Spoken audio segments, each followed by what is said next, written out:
Bonsoir à tous, heureuse de vous retrouver en ce vendredi 8 août. Voici les titres de l'actualité. Les chiffres sont alarmants. Actuellement, l'équivalent d'un camion-benne de plastique est déversé chaque minute dans l'océan. Un rapport coécrit par Hervé Raps du Centre scientifique de Monaco à l'occasion du rassemblement onusien en Suisse a été publié dans la revue The Lancet. Le scientifique sera notre invité dans quelques instants. Couleurs éclatantes, formes audacieuses, l'Opéra Galerie célèbre Chagall et Léger dans sa nouvelle exposition. Hier, le prince Albert II s'est plongé dans l'univers fascinant de ces deux grands noms de l'art moderne. Où allez-vous admirer le feu d'artifice demain? Juliette Rappert nous dévoilera les meilleurs spots en principauté. Et puis, une belle initiative, dans un reportage à venir, vous découvrirez comment les nappes du célèbre Bal de la Rose s'offrent une seconde vie au profit de la Fondation Princesse Grace. Si rien ne change, les océans contiendront plus de plastique que de poissons en poids d'ici 2050. Fléau planétaire, la pollution plastique est au cœur d'un rapport publié tout récemment dans la prestigieuse revue The Lancet, auquel le Centre scientifique de Monaco a participé. Et la période n'a pas été choisie au hasard, puisqu'actuellement les États membres de l'ONU sont rassemblés à Genève dans l'espoir de conclure un traité mondial. Hervé Raps, co-auteur de cette publication, est avec nous. Bonsoir. Bonsoir. Merci d'intervenir sur notre antenne. Vous faites partie des auteurs de ce fameux rapport rédigé par une trentaine de chercheurs des plus grandes institutions académiques. D'abord un mot sur cette participation. J'imagine que vous êtes assez fiers, vous ainsi que le centre scientifique, d'être publié dans une telle revue. Pour commencer, d'abord, merci de nous accorder du temps d'antenne. Effectivement, le Centre scientifique et moi-même sommes très fiers d'avoir contribué à ce projet aux côtés de la Fondation Minderoo, du Boston College et de l'Université d'Heidelberg, qui sont les 4 entités à l'origine de ce projet qu'on a commencé à monter il y a environ 18 mois, pour lequel il y avait un embargo strict jusqu'à lundi matin. Dans ses conclusions, la communauté scientifique est claire, les plastiques représentent un danger grave, croissant et sous-estimé, non seulement pour la santé de la planète, mais aussi pour la santé humaine. Est-ce que vous pouvez nous en dire plus? Ils causent des troubles, comme des troubles hormonaux, cognitifs? Alors, effectivement, on est au sein d'une triple crise planétaire, changement climatique, perte de la biodiversité, pollution et la production des matières plastiques. L'ensemble du cycle de vie des matières plastiques est au centre de ces 3 crises et contribue à ces 3 crises. Donc, l'origine n'est pas une catastrophe naturelle, mais c'est cette production récente et galopante de matières plastiques qui n'existait pas avant les années 50. Puis on a commencé à produire 50 millions de tonnes dans ces années 50. Environ 500 millions de tonnes en 2022, et avec une estimation pour tripler, c'est-à-dire plus d'un milliard de tonnes aux alentours de 2060.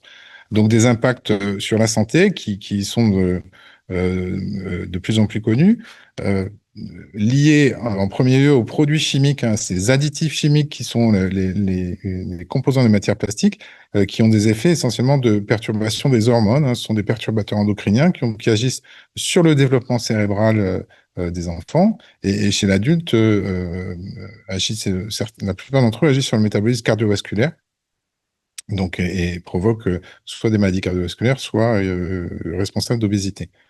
Et il y a également, dans les impacts qu'on appelle ces impacts directs pour la santé humaine, il y a des risques liés aux micro et nanoplastiques qui sont ces dégradations au cours de l'usage des produits plastiques ou qui se produisent durant les phases de production. Ces microplastiques, on les détecte maintenant dans tous les écosystèmes de la planète, même les plus reculés, on les détecte sur tous les êtres vivants. Donc, on commence maintenant, évidemment, à les détecter de plus en plus chez les humains, dans différents fluides corporels, différents tissus humains. Et on commence à leur attribuer avec un peu plus de certitude des effets pro-inflammatoires, en particulier dans les maladies inflammatoires de l'intestin. Donc on est encore, la communauté scientifique cherche encore à établir des causalités certaines. On ne sait pas encore à quel niveau s'élèvent les impacts des microplastiques, mais on peut d'ores et déjà affirmer qu'ils ne sont pas sans danger. Le plastique, il y a aussi tout un tas d'impacts indirects sur notre santé. Alors effectivement, vous avez tout à fait raison, il y a des risques indirects sur la santé qui sont soit par exemple dus aux effets sur la santé du changement climatique. L'ensemble du cycle de vie des matières plastiques, de la production à l'usage et au traitement des déchets, représente environ 3,5% des émissions de gaz à effet de serre pour les chiffres de production actuels. Donc si cette production, comme les scénarios actuels l'annonce vient à tripler. Ces émissions de gaz à effet de serre tripleront également. Donc, ça participe aux effets du changement climatique, événements climatiques extrêmes, canicules, incendies. Ça peut aussi, la pollution plastique, elle peut aussi, lors de ces événements climatiques extrêmes, boucher les systèmes d'évacuation d'eau, ce qui aggrave les inondations. Elle est aussi un lieu idéal pour la nidification des moustiques, donc elle participe à la propagation des maladies transmises par les moustiques.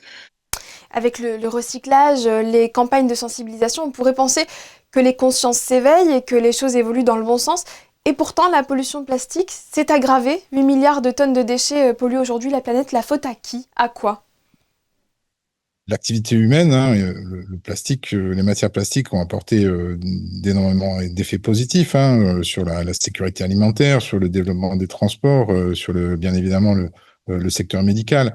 Mais il y a eu un développement massif des plastiques à usage unique qui ont une durée de vie extrêmement courte au niveau de leurs usages, mais qui par contre mettent des années à se dégrader lorsqu'ils sont jetés dans l'environnement et qui exposent soit à des dégradations, à des émissions de microplastiques, soit à des émissions de produits chimiques. 170 États membres de l'ONU sont rassemblés à Genève, des dernières négociations qui devraient aboutir à un traité mondial sur le plastique. Dans quel état d'esprit êtes-vous en tant que scientifique? Évidemment, comme tous les scientifiques qui sont présents, soit au sein des délégations, comme j'ai la chance et l'honneur de faire partie de la délégation de Monaco, donc il y a certaines délégations qui ont des scientifiques avec eux, mais il y a aussi des scientifiques qui sont réunis au sein de délégations d'observateurs. Donc les scientifiques sont bien évidemment espèrent un traité à l'issue de cette semaine de négociation et un traité qui soit le plus ambitieux possible.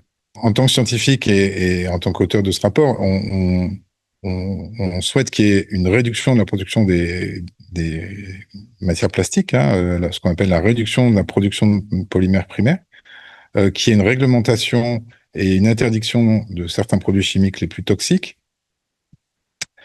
et une simplification des produits toxiques, puisqu'ils sont composés, il y a 16 000 produits chimiques différents qui composent des produits plastiques, donc il y a une très grande complexité. Il faut que ces matières plastiques soient beaucoup plus simples dans leur composition pour améliorer leur recyclage. Le recyclage, c'est quelque chose qui est une solution, mais une solution mineure dans cette crise plastique, puisqu'on ne recycle que 10% du plastique, pour des raisons de capacité de traitement, mais aussi parce que certains produits plastiques ne se recyclent pas ou sont incompatibles entre eux. Donc, cette crise plastique ne pourra pas être résolue par le recyclage seul. Merci beaucoup Hervé Raps d'avoir partagé votre expertise sur Monaco Info.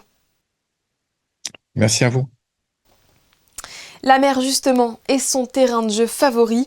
Boris Herrmann se lance un nouveau défi. Soutenu par le Yacht Club de Monaco, le skipper allemand, aussi tour du monde à son actif, s'apprête à participer ce dimanche à la 2e édition de l'Ocean Race Europe à Kiel, dans son pays d'origine. Une aventure collective, puisque le quadragénaire sera accompagné à bord. Au moins une femme doit toujours faire partie de l'équipage. Sur Malizia Sea Explorer, il y en aura 2 sur les 4 membres. Autre challenge sportif, alors que la 28e édition aura lieu à la fin du mois de janvier 2026, les équipes du rallye Monte-Carlo historique ont dévoilé l'affiche officielle de la compétition. Et comme le veut la tradition, elle rend hommage à l'histoire et aux icônes qui ont marqué la discipline. Un clin d'œil cette année au rallye Monte-Carlo 1976 pour célébrer le 50e anniversaire d'un exploit devenu légendaire, la victoire de Michel Mouton et Françoise Conconi dans la Coupe des Dames, remportée cette année-là au volant d'une Alpine Renault.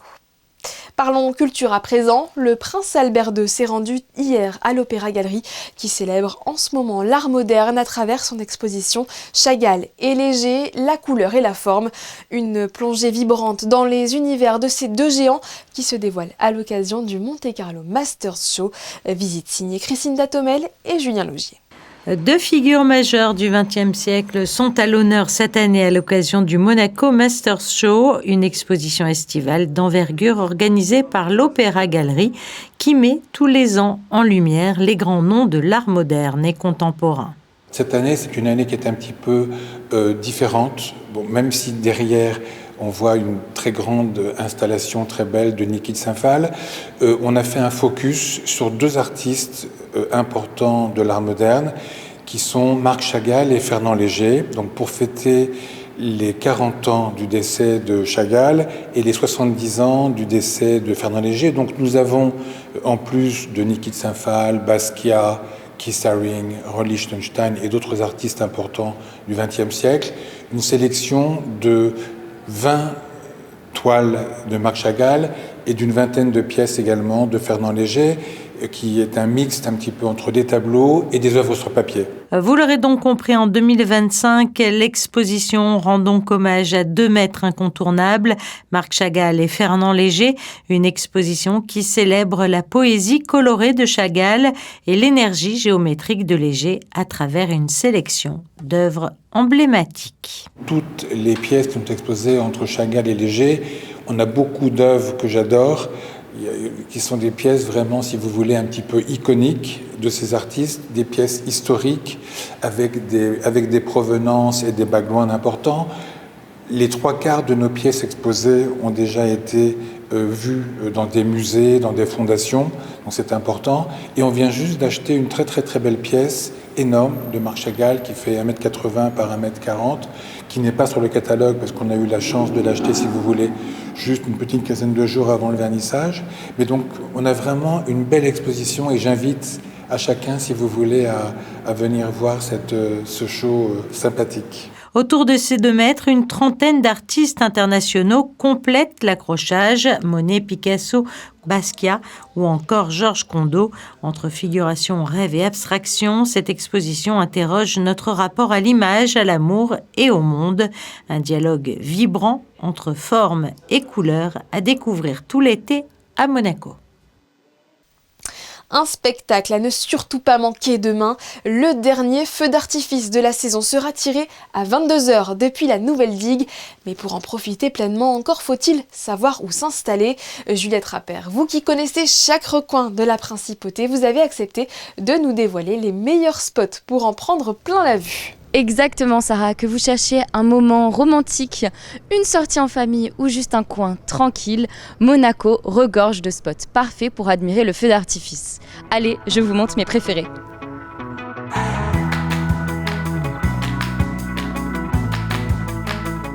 Et pour commencer, les grandes marches du nouveau quartier Maréterra, une vue imprenable pour ne rien manquer. Pour un moment tout en douceur, direction le Larvoto.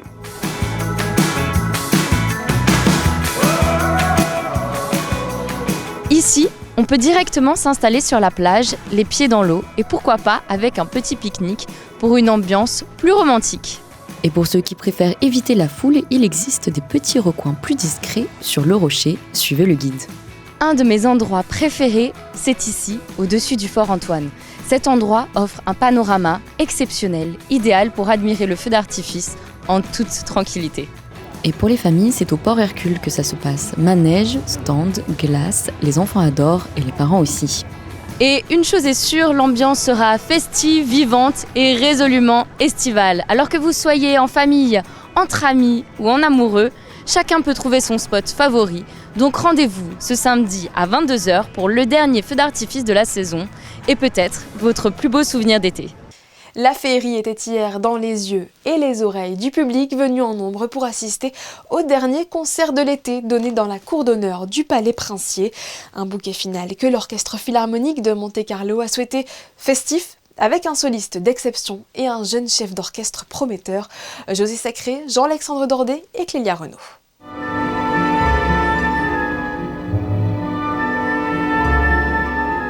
Le sens de la fête était au programme de la soirée de clôture de la saison des concerts de l'Orchestre Philharmonique de Monte-Carlo dans la cour d'honneur du Palais Princier. Un moment toujours magique pour les musiciens et en particulier pour Lisa Kerop. J'ai toujours un petit moment d'émotion parce que j'ai commencé à l'OPMC ici au Palais Princier. Donc ça me touche toujours de venir jouer au Palais.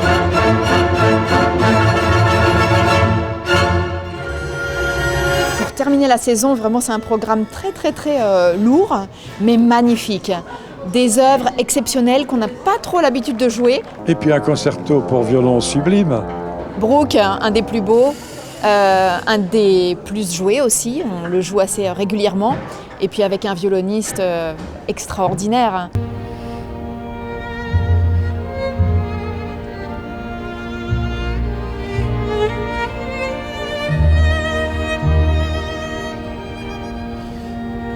Soliste de ce concert, Sergueï Khatchatrian, un violoniste que Lisa Kirop connaît bien. C'est drôle parce que Sergueï, je l'ai rencontré en 99. On a passé le concours Sarrazat à Pamplonne la même année en même temps. On est arrivés tous les deux en finale et il avait, je sais pas, 16, 17 ans à l'époque, il était tout jeune.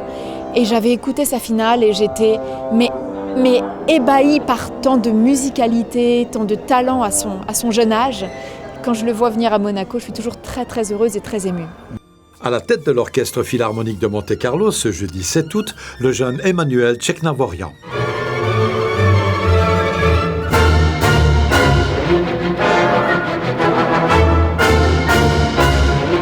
Il est quand même très jeune, il a une autorité naturelle, il a un sens de la musique, une façon de faire travailler qui est vraiment très énergisante.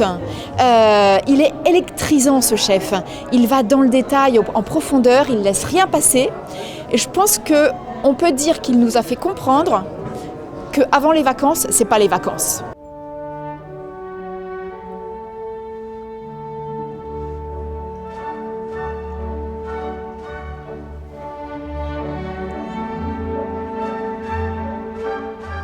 Ce concert magnifique s'est terminé par la valse la plus pétillante qui soit, le beau Danube bleu de Johann Strauss.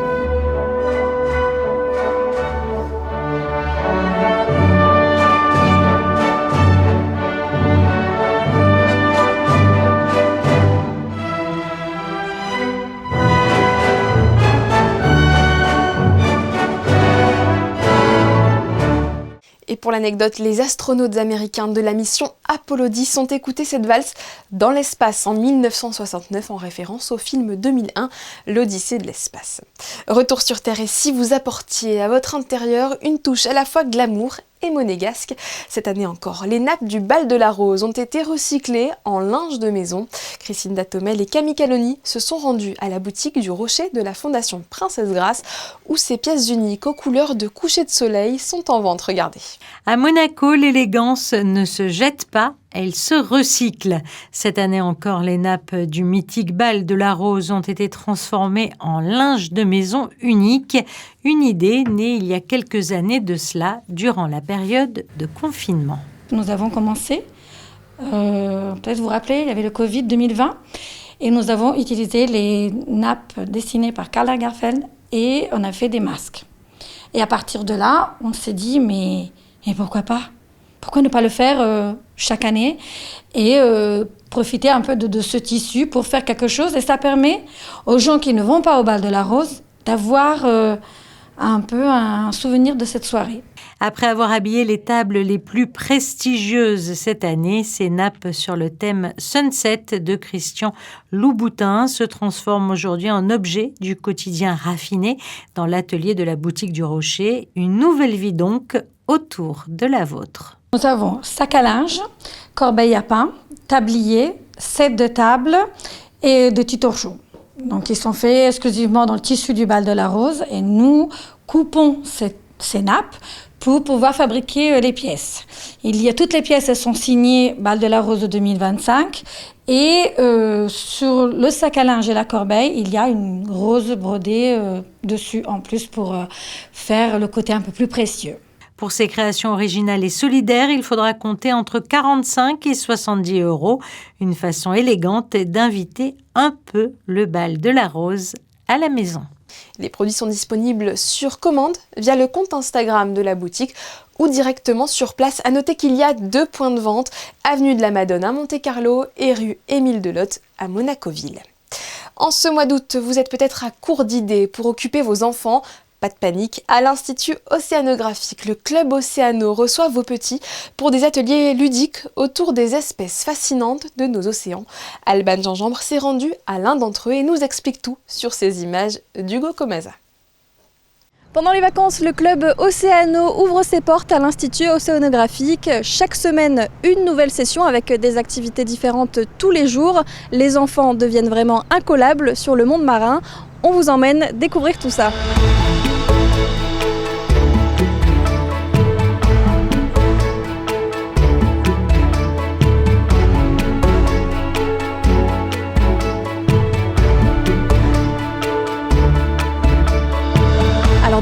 les enfants mettent les mains à l'eau pour découvrir et toucher les différentes espèces qui se cachent sous l'océan. Le concombre de mer, il mange le sable. En fait, on l'appelle l'aspirateur des mers.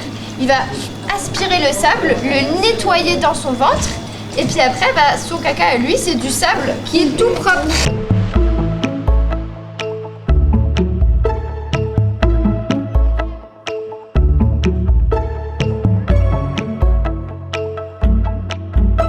L'objectif du Club Océano, c'est de vraiment former des ambassadeurs de l'océan.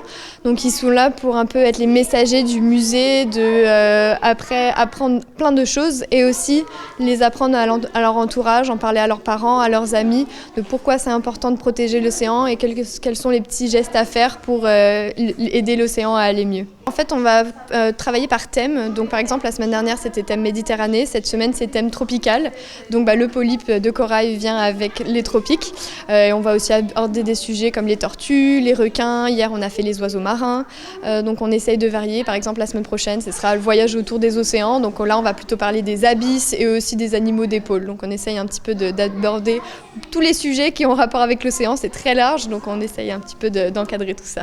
C'est la même famille que les étoiles de mer, ça a de très longs bras. Et pareil, ça a 5 bras.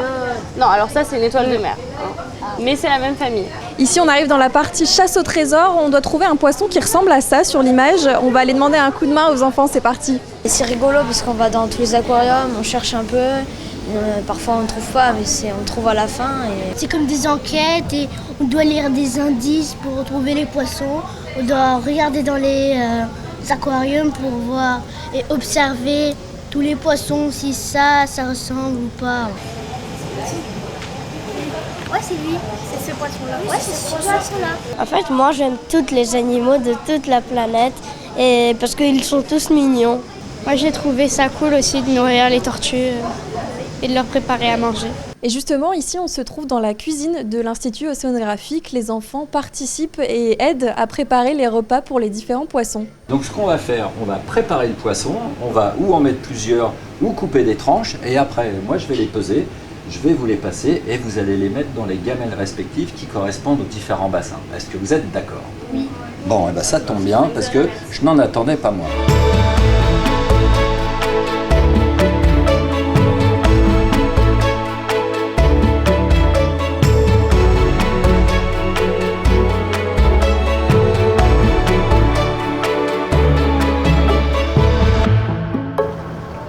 Alors c'est pas pour l'embêter que je fais ça, c'est pour la stimuler un peu, pour pas qu'elle reste toujours à ouvrir la bouche au même endroit sans rien faire. Pour rappel, le Club Océano s'adresse aux 6-8 ans, 9-12 ans avec au maximum 10 enfants par session. N'oubliez pas de réserver vos places pour être sûr de pouvoir participer. C'est la fin de cette édition, merci de l'avoir suivi. Dans un instant, la météo très estivale d'Alban Gingembre, mais avant cela, un peu de douceur avec les photos de fin de journal. Les plus beaux matous ont pris la pause devant les photographes de la direction de la communication. Et oui, si vous ne le saviez pas, aujourd'hui, nous célébrions la journée internationale du chat. Embrassez-les bien fort. Belle soirée à toutes et à tous et à demain 19h.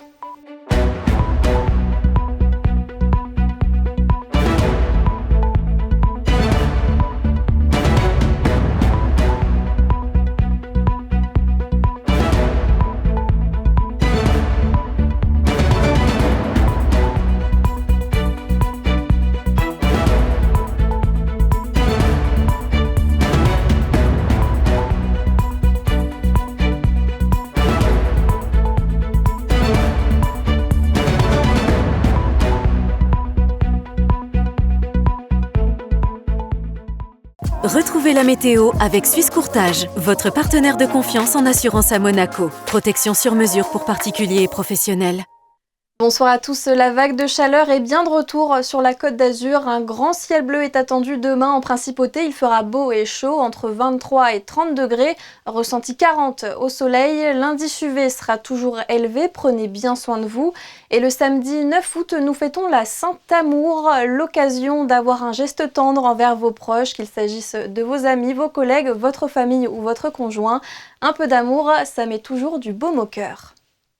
C'était la météo avec Suisse Courtage, votre partenaire de confiance en assurance à Monaco. Protection sur mesure pour particuliers et professionnels.